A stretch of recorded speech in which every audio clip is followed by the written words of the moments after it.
Hi guys, welcome back to my channel. Today I'm going to show you how you can fix we could not find any drives when you try to install a operating system like a Windows 10 or 11. So here there is no drive detected, so just empty when you load the driver.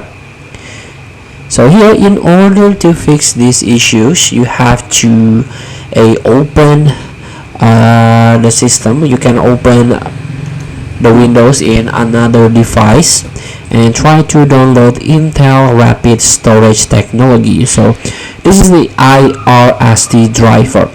So you can download this and extract or install the driver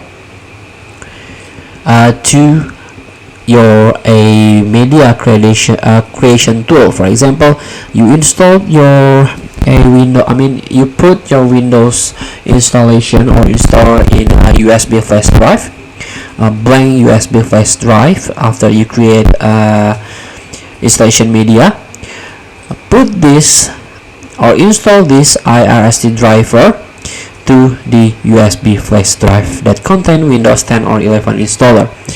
So then you can try to load the driver again and try to locate where the Intel Rapid Storage Technology folder. So you can find this, load the driver, then proceed the installation. After that, you can load the driver, then the storage or the hard drive will show up. Feel free to try. Thank you for watching. Don't forget to comment, like, and subscribe. Also click this button below. See you in the next video.